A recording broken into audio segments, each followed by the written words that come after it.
All these years, it was hidden right here. This family finally gets its future back.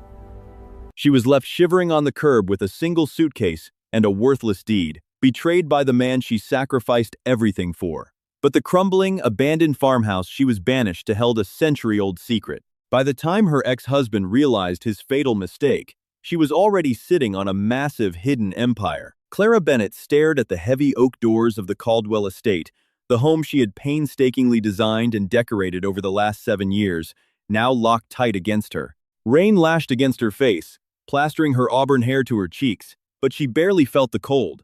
The numbness in her chest was far too overwhelming. Sitting on the wet asphalt of the driveway was a single, scuffed leather suitcase containing the meager belongings her husband, now ex-husband, had deemed hers. Richard Caldwell, a ruthlessly successful real estate developer in upstate New York, had executed his exit strategy with the same cold, calculating precision he used to hostile takeover rival firms. There had been no warning, no couples counseling, no tearful conversations, just an ambush at the polished mahogany table of Gable, Walsh and Associates, his high-powered legal team in Manhattan. The prenuptial agreement you signed, Clara, is ironclad, Jonathan Gable had told her just hours prior, his voice dripping with faux sympathy. He slid a terrifyingly thick stack of legal documents across the table. You waived all rights to Richard's corporate assets, the primary residence on Sycamore Drive, the Aspen timeshare, and the investment portfolios. In exchange, you are leaving this marriage with your personal effects, the 2014 Volvo, and the deed to the rural property inherited from your great-aunt Josephine last year. Clara had felt the room spin. The property on Hollow Creek Road? Richard told me to sell it for scrap. It's an abandoned, collapsed farmhouse. It's not even legally habitable. I have $10,000 in my personal checking account, Jonathan. Richard made me quit my career in graphic design to manage the estate and host his corporate galas. You can't just throw me out on the street. Richard had been sitting by the window, adjusting his imported silk tie. He didn't even have the decency to look her in the eye. It's business, Clara. Vanessa is pregnant. I need the house cleared out by this afternoon so she can move her things in. The movers have already packed your clothes. Take the farm. Live off the land. Consider it a character-building exercise. The sheer cruelty of his words had paralyzed her. Vanessa was his 26-year-old assistant. Now, standing in the freezing rain, Clara clutched the yellow deed in her trembling hands. It was the only tangible thing she owned in the world. The property, located in the isolated, fading town of Oakhaven, was 3 hours north, nestled deep in the shadow of the Catskill Mountains. Great-Aunt Josephine had lived there as a recluse until she passed away at 92. Clara had never even visited. She dragged her suitcase to the rusty, decade-old Volvo parked on the curb. The luxury SUV she usually drove had already been repossessed by Richard's security team. As she turned the key in the ignition, the engine sputtered and choked before finally roaring to life. Clara looked in the rearview mirror. Her mascara was smeared, her pale face gaunt with shock. She had two choices: check into a cheap motel until her meager savings ran dry, or drive north to the only piece of earth that belonged to her. Wiping her eyes with the back of her sleeve, Clara shifted the car into drive. The betrayal burned in her stomach, a toxic mix of grief and humiliation. She had given Richard her youth, her ambition, and her absolute loyalty. He had discarded her like obsolete office furniture. Character building, she whispered to the empty car, her voice cracking. I'll give you character building, Richard. The drive north was a blur of gray highways and torrential rain. As the glittering skyline of the city faded in her rearview mirror, the landscape morphed into jagged mountains and dense skeletal forests. The deeper she drove into Oakhaven County, the worse the roads became. Cell service dropped to a single bar, then vanished entirely. By the time she turned onto Hollow Creek Road, the sun was beginning to set, casting long, eerie shadows across the overgrown landscape. The road was unpaved, deeply rutted, and lined with towering, oppressive pines. Finally, the trees broke, revealing a clearing. Clara killed the engine. The headlights illuminated her new reality, and her heart sank like a stone in a bottomless well. Calling it a collapsed farmhouse was almost a generous understatement. The structure sitting at the end of the gravel driveway looked like the decaying skeleton of a forgotten era. It was a sprawling, two-story Victorian farmhouse, but the roof on the eastern wing had completely caved in, leaving exposed, rotting rafters pointing toward the sky like broken ribs. The wraparound porch sagged dangerously, smothered in decades of invasive ivy and thorny briars. The windows that weren't shattered were boarded up with gray, splintering plywood. Clara stepped out of the car, The silence of the woods was deafening, broken only by the wind howling through the gaps in the ruined house. It smelled of wet earth, decaying wood, and absolute abandonment. She retrieved a heavy-duty flashlight from her trunk and cautiously approached the front steps, testing each wooden plank before putting her weight on it. The front door was hanging off its hinges, secured only by a rusted padlock attached to a brittle latch. With one solid kick from her boot, the rotting wood around the latch splintered, and the door swung open with a tragic, echoing creak. Clara shone her flashlight inside. The air was thick with dust, and the unmistakable stench of mildew and animal droppings. The interior was a time capsule of neglect. Faded, peeling floral wallpaper hung in strips from the walls. The floorboards were warped and buckled, but as she panned the beam of light across the main living area, her eyes locked onto the room's central feature. Rising from the floor, all the way to the vaulted ceiling, was a massive, monstrously large fieldstone hearth. It was easily 8 feet wide, built from dark, jagged river stones and thick mortar. It was the only thing in the house that looked indestructible, standing proudly amidst the decay like a dark monolith. There was no electricity, no running water. The temperature inside was dropping rapidly as night fell. Clara retreated to her car, wrapped herself in every piece of clothing she had in her suitcase, and slept curled in the back seat, shivering violently as the temperature plummeted below freezing. The next morning, Clara awoke with a stiff neck and a fierce determination born out of pure, unadulterated anger. She was not going to let Richard break her. She drove into the small, economically depressed town center of Oakhaven. It consisted of a diner, a post office, and a dusty hardware store named Donovan's Supply. When she walked in, the bell above the door jingled.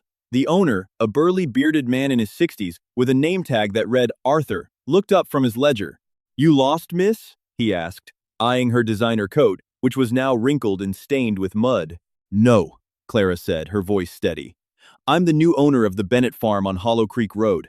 I need a generator, space heaters, heavy-duty trash bags, bleach, a crowbar, and the biggest tarp you sell." Arthur's eyebrows shot up into his hairline. "The old Bennett place? Lady, that house has been rotting since before you were born. The roof is completely shot. You can't live out there. The winters up here on Cooper's Ridge will kill you." "I don't have anywhere else to go," Clara replied, sliding her debit card onto the counter. "So, I'm going to make it work." Arthur stared at her for a long moment, seeing the desperate, hardened look in her eyes. He sighed, slowly nodding. "All right, but you're gonna need a lot more than a tarp. I'll load up my truck and bring the heavy stuff out to you." For the next 2 weeks, Clara worked until her hands were blistered and bleeding. She became a machine of pure spite and survival. With Arthur's occasional help, she managed to string the massive tarps over the collapsed section of the roof to stop the rain from pouring into the main living room. She cleared out decades of debris, rodent nests, and rotted furniture. She sealed the broken windows with thick plastic sheeting. She lived off canned soup, heated on a portable camping stove, bathing with wet wipes and freezing water from a jug. Every night, exhausted to the bone, she would sit in her camping chair and stare at the massive stone hearth. It was the anchor of the house. She had tried to light a fire in it once, but the chimney was completely choked with debris, sending a cloud of suffocating black smoke billowing back into the room. On the 15th day, the first major snowstorm of the season hit Oakhaven. The wind howled like a wounded animal, rattling the plastic on the windows and threatening to tear the tarps right off the roof. The temperature inside the main room plunged to 10 degrees. Clara's small portable space heater, running off the sputtering generator outside, was hopelessly outmatched. She was freezing. If she didn't get a proper fire going, she would succumb to hypothermia before morning. Desperation took hold. Clara grabbed the heavy steel crowbar she had bought from Arthur and marched up to the soot-stained hearth. She shone her flashlight up the chimney flute.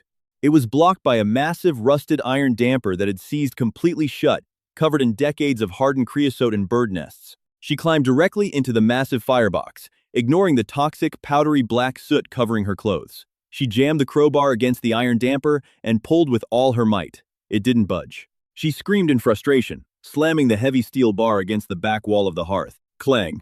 Clara froze. She blinked through the dust, lowering the crowbar. The sound the metal had just made against the back of the stone hearth wasn't a dull, solid thud. It had echoed. It sounded hollow. Frowning, Clara took the heavy end of the crowbar and tapped the large, flat slab of slate that made up the center back wall of the firebox. Clack, clack, hollow. She moved the bar a few inches to the right, tapping a smaller, jagged riverstone. Thud, solid. Her heart began to race. She brought the flashlight closer. The mortar around the large rectangular slate slab in the center was subtly different from the rest of the fireplace. It was crumbling, a slightly lighter shade of gray, as if it had been added long after the original hearth was built. Clara forgot about the freezing cold. She forgot about Richard. She wedged the sharp, flattened end of the crowbar into the crumbling mortar seam between the large slate slab and the surrounding stones. Clara leaned her entire body weight into the crowbar, gritting her teeth as the steel groaned under the pressure. The mortar cracked, sending a shower of gray dust into the firebox. She repositioned the bar, driving it deeper into the crevice with the heel of her boot, and pulled back violently. With a harsh, grinding scrape, the heavy slate slab shifted forward about an inch. Panting, her breath pluming in the freezing air, Clara dropped the crowbar. She wedged her gloved fingers into the gap, gripping the rough, freezing edges of the stone. It weighed easily, 50 pounds. She braced her boots against the floor of the hearth, let out a guttural yell, and yanked the slab backward.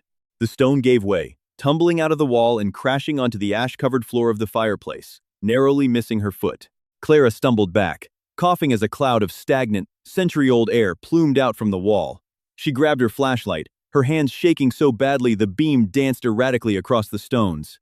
She pointed the light into the gaping dark cavity left behind by the slab.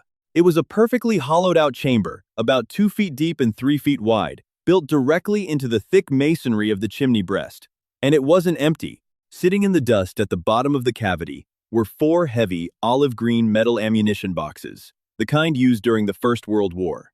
Beside them sat a large, rotting leather satchel, its straps disintegrated by time, and a stack of tarnished, ornate tin boxes. Clara's breath hitched in her throat.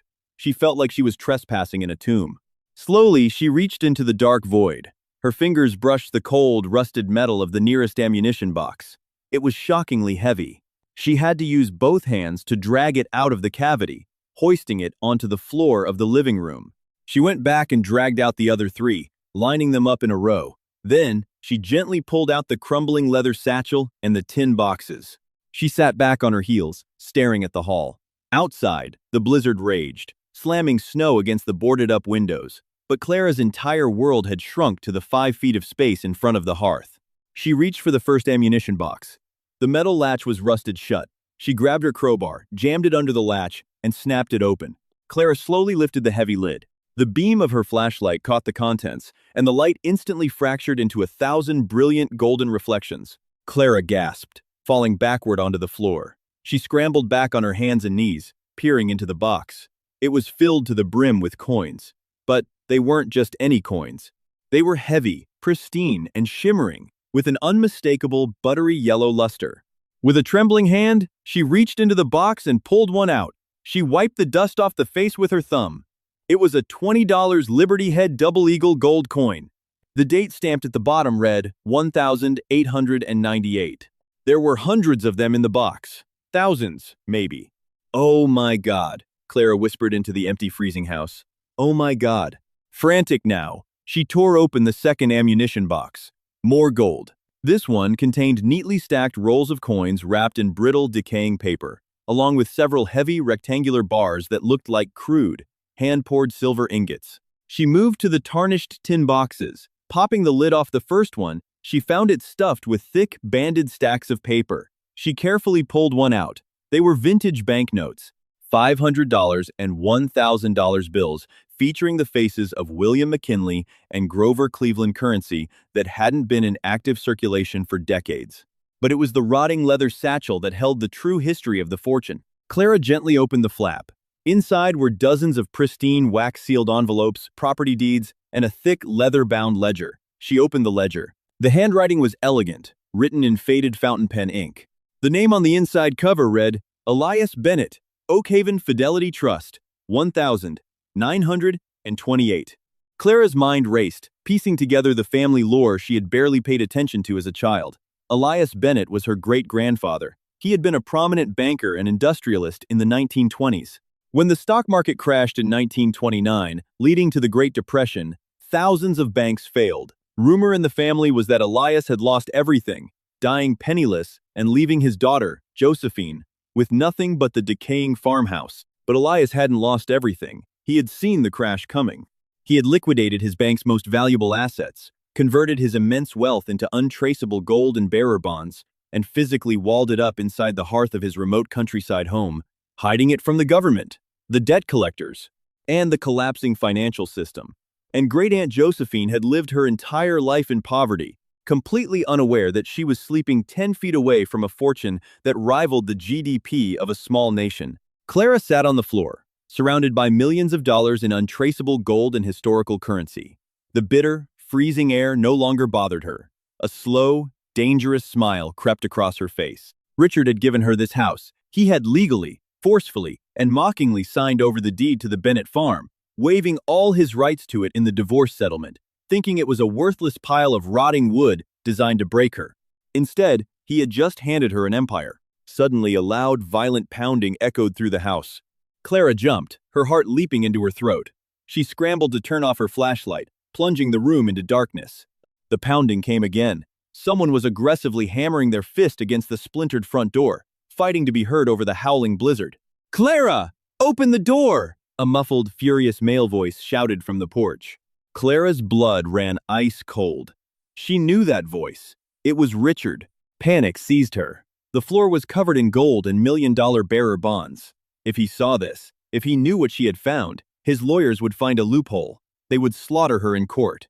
"Clara, I know you're in there. Your car is outside," Richard yelled, kicking the bottom of the door. The fragile wood groaned. "Open the damn door. We have a legal dispute regarding the property lines." She had less than 30 seconds before he kicked the door off its rusted hinges. Clara had less than 30 seconds before Richard kicked the door off its rusted hinges. Adrenaline, sharp and electric, flooded her veins. She lunged forward, grabbing the heavy olive-green ammunition boxes, and shoved them desperately back into the dark, hollow cavity of the stone hearth. The metal scraped harshly against the masonry, a sound that seemed deafening in the quiet house, but the howling wind outside masked the noise. She threw the decaying leather satchel and the tin boxes on top of them, blindly stacking the fortune in the dark. Grabbing the heavy slate slab, she hoisted it up with a feral grunt of effort, ignoring the tearing pain in her shoulders. She jammed the stone back into its opening. It didn't sit perfectly flush. The mortar was broken, but in the dim light, it looked like a normal, albeit ruined, fireplace backing. "Clara, I am freezing out here. Open this door before I call the local sheriff," Richard bellowed. The wood of the doorframe began to splinter. Clara kicked a pile of loose soot and ash over the base of the hearth to cover the drag marks. She threw her heavy canvas tarp over the camping chair, hiding her crowbar, and snatched her flashlight. She ran to the door, fumbling with the rusted padlock latch, and yanked it open just as Richard was preparing to deliver another kick. Richard stumbled forward into the freezing room, bringing a swirl of violent snow with him. He was dressed in a ridiculously expensive Montclair puffer jacket, a cashmere scarf wrapped tightly around his neck, and snow-covered Italian leather boots that were entirely unsuited for the brutal reality of the Catskill Mountains. His face was red with fury and the biting cold. "Have you lost your mind?" he spat, brushing the snow off his designer sleeves with aggressive, jerky movements. "I've been banging on this door for 5 minutes. My G-Wagon is stuck in a snowbank a mile down that miserable excuse for a logging road." Clara stood her ground, her heart hammering against her ribs like a trapped bird. She kept the flashlight pointed down so he couldn't see the terror in her eyes. "You have a lot of nerve coming here, Richard. You threw me out. You legally banished me to this property. What do you want?" Richard sneered, shining his own high-powered tactical flashlight around the room. The beam swept over the peeling wallpaper, the plastic-sheeted windows, and the massive stone hearth. Clara held her breath, praying the shadows concealed the loose slate slab. "Trust me, Clara. I wouldn't be in this godforsaken squatter's den if I didn't have to be," he said, his voice dripping with condescension. He pulled a damp, crumpled manila folder from the inside pocket of his jacket. Jonathan Gable found a clerical error in the settlement paperwork. Clara frowned, her defensive instincts flaring. "A clerical error? We signed those papers in front of 3 witnesses. It's a minor addendum," Richard waved a dismissive, gloved hand. "A quitclaim deed, specifically addressing the mineral and developmental rights of the acreage surrounding this house. The original deed was drafted in 1928, and the language is archaic. My legal team just needs you to sign this waiver to cleanly sever the estate's liabilities from my corporate holdings." He shoved a silver Mont Blanc pen and the damp paperwork toward her. "Sign it. I need to get back to the city before the roads completely freeze over." Vanessa is hosting a charity dinner tomorrow night, and I am not going to miss it because you decided to play pioneer in the woods." Clara didn't take the pen. She stared at the paperwork. Richard was a shark. He never drove 3 hours into a blizzard for a minor clerical error. He paid people like Jonathan Gable thousands of dollars an hour to do his dirty work. If Richard Caldwell was standing in a freezing, collapsed farmhouse in the middle of a snowstorm, it meant there was money on the line. "I'm not signing anything without a lawyer, Richard," Clara said firmly. Richard let out an exasperated sigh, stepping closer. "Don't be difficult, Clara. You don't have a lawyer. You don't have a dime. You are living in a condemned building, eating canned beans. If you sign this right now, I'll write you a personal check for $5,000 so you can go stay in a warm motel. Consider it an act of charity." As he stepped forward, the beam of his tactical flashlight caught something on the floor. Clara's eyes darted down. Her blood ran entirely cold. Sitting in the dust, no more than 3 feet from Richard's expensive boots, was a single gleaming $20 Liberty Head Double Eagle gold coin. It must have fallen out of her hand when she was frantically scrambling backward. In the chaos of shoving the boxes into the hearth, she had missed it. The gold caught the harsh LED light, reflecting a warm, unmistakable, buttery yellow sheen against the gray ash. Richard's brow furrowed. He lowered his flashlight, aiming it directly at the spot on the floor. "What is that?" he muttered, taking a step toward the hearth. "Nothing!" Clara shouted. She lunged forward, deliberately tripping over her own boots, and collapsed heavily onto the floor, her body slamming directly over the gold coin. She let out a sharp cry of feigned pain, clutching her ankle. "For God's sake, Clara, look at yourself," Richard groaned, stepping back in disgust as a cloud of dust plumed into the air. "You're completely unhinged." "My ankle," Clara gasped, desperately palming the cold, heavy coin and shoving it deep into the pocket of her heavy wool coat. "I twisted it." "I don't have time for your theatrics," Richard snapped. He threw the manila folder onto a nearby overturned wooden crate. "The waiver is right there. You have until Monday at 9 a.m. to sign it and fax it to Gable's office. If you don't, I will file a motion to freeze the deed and tie this property up in litigation for the next 10 years. You won't even be able to pitch a tent on this land. Do the smart thing for once in your life." Without another word, Richard turned and marched out the door, abandoning her in the freezing dark. Clara stayed on the floor, listening to the crunch of his boots fading into the howling blizzard. When she was absolutely sure he was gone, she pulled the gold coin from her pocket. It felt warm against her skin. She turned her flashlight on the manila folder. Opening it, she scanned the legal jargon. It didn't take long to find the truth buried in the fine print. Apex Global Energy Solutions. Richard wasn't trying to sever liabilities. He had discovered that a massive, multi-billion-dollar energy conglomerate was trying to acquire the entire Cooper's Ridge area to build a state-of-the-art wind farm. The Bennett farm sat dead center on the highest elevation. The land itself was worth millions, and Richard had realized his mistake too late. He was trying to trick her into signing away the developmental rights before she found out the land's true value. Clara stood up, a dark, terrifyingly calm resolve washing over her. "You want to play games, Richard?" she whispered to the empty room. "Let's play." The blizzard broke 2 days later, leaving a pristine, glittering blanket of white over the ruins of the Bennett farm. By noon, the county snowplows had finally cleared Hollow Creek Road. Clara wasted no time. She packed a small duffel bag, carefully placing 5 of the gold double eagles, 1 of the silver ingots, and a stack of the century-old bearer bonds inside. She wrapped them in heavy towels to prevent them from clinking together. She drove the sputtering Volvo straight past Oak Haven and merged onto the highway, heading south toward Manhattan. She wasn't going to Richard's lawyers. She was going to the top of the food chain. Through a grueling afternoon of internet research at a highway rest stop, Clara had found the name David Kensington. Kensington was a senior partner at Vanguard and Sterling, one of the most ruthless elite wealth management law firms in the financial district. He specialized in high net worth asset protection and hostile corporate acquisitions. When Clara walked into the towering glass lobby of the firm the next morning, she looked entirely out of place in her thrift store coat and scuffed boots. The receptionist gave her a polite but dismissive smile, clearly prepared to ask her to leave. Clara walked up to the marble desk, unzipped her duffel bag, and placed a single pristine $1,898 $20 Liberty Head Double Eagle gold coin onto the polished stone counter. "I need a meeting with David Kensington," Clara said, her voice steel. "Tell him I have several thousand more of these, and a portfolio of untraceable, unregistered pre-depression bearer bonds that need immediate liquidation. The receptionist's eyes widened. 10 minutes later, Clara was sitting in a corner office overlooking the Hudson River. David Kensington was a shark in a bespoke suit. He listened in stunned silence as Clara laid out the physical assets on his mahogany desk. He immediately brought in an independent appraiser, a contact who frequently authenticated antiquities for Sotheby's.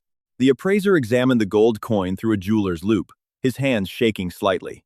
"Mrs. Caldwell," the appraiser breathed, looking up, "due to Roosevelt's Gold Reserve Act of 1934, citizens were forced to surrender their gold to the government, where it was melted down into bars. Because of this, pristine pre-1933 gold coins are incredibly rare. This isn't just worth its weight in gold. The numismatic value, the historical collector's value, is astronomical. If you truly have thousands of these in uncirculated condition, you are sitting on an absolute fortune." Kensington adjusted his glasses, looking at the bearer bonds. "And these bonds, they are unregistered. Whoever physically holds the paper owns the asset. With compounded interest over 90 years, the payout from the issuing federal banks will be staggering." "How much?" Clara asked, her voice steady. Kensington and the appraiser exchanged a look. "Conservatively," Kensington said, $80 to $90 million. Liquid. Clara leaned back in her leather chair. The sheer magnitude of the number washed over her. But instead of relief, she felt a burning, hyper-focused ambition. "I don't just want the money, Mr. Kensington," Clara said, her eyes locking onto his. "I want to start a proxy holding company, completely anonymous. I want to call it Josephine Holdings LLC. And then, I want you to look into the financial health of Caldwell Development." Kensington raised an eyebrow, quickly typing the name into his terminal. After a few moments, a slow, predatory smile spread across his face. "Your ex-husband has a massive liquidity problem," Kensington noted, scanning the financial databases. "He aggressively over-leveraged his entire firm to finance a luxury commercial high-rise near Hudson Yards. He took out massive predatory loans. The project is severely delayed, and his creditors are closing in. He is bleeding cash. Why do you ask?" "Because," Clara smiled, cold and sharp, "I want you to use my newfound capital to quietly buy up all of his debt. Buy his promissory notes from J.P. Morgan Chase. Buy out his mezzanine lenders. I want Josephine Holdings LLC to become his sole primary creditor. And when the time is right, I want you to call in the loans." Over the next 3 months, Clara's life transformed into a covert military operation. She hired a highly specialized, discreet armored transport team to extract the remaining ammunition boxes and tin cases from the crumbling hearth on Cooper's Ridge. The wealth was securely transferred to heavily guarded safety deposit boxes and private vaults in the city. Meanwhile, David Kensington worked his dark magic in the financial sector. Using the seemingly infinite, untraceable capital from Clara's historical gold and bonds, Josephine Holdings LLC aggressively bought up every piece of debt attached to Richard Caldwell's name. Richard, desperate to keep his sinking company afloat, eagerly signed restructuring agreements with this mysterious new firm, unaware that he was signing away his life to the woman he had discarded. The climax arrived in late November, just as the first flurries of winter began to fall over the city. Richard Caldwell sat at the head of the polished mahogany table in the boardroom of Gable, Walsh and Associates. He looked 10 years older than he had in the blizzard. His face was gaunt, his arrogance replaced by a frantic, nervous energy. Beside him sat his heavily pregnant new wife, Vanessa, looking bored and scrolling on her phone, and his lawyer, Jonathan Gable. They were waiting for the representatives of Josephine Holdings LLC. Richard had defaulted on his massive loans. The anonymous holding company was executing a hostile takeover, stripping Richard of his company, his luxury assets, and his personal fortune to cover the debt. Richard had begged for this meeting, hoping to negotiate a settlement that would at least leave him with his primary residence. "They're late," Richard snapped, wiping sweat from his forehead. "Gable, did they confirm they were coming?" "They confirmed, Richard," Jonathan Gable said quietly. "Just keep your temper in check. You have no leverage here. They own everything." The heavy glass doors of the boardroom swung open. David Kensington walked in first, carrying a sleek leather briefcase. He was followed by 2 junior partners. And then, Clara walked in.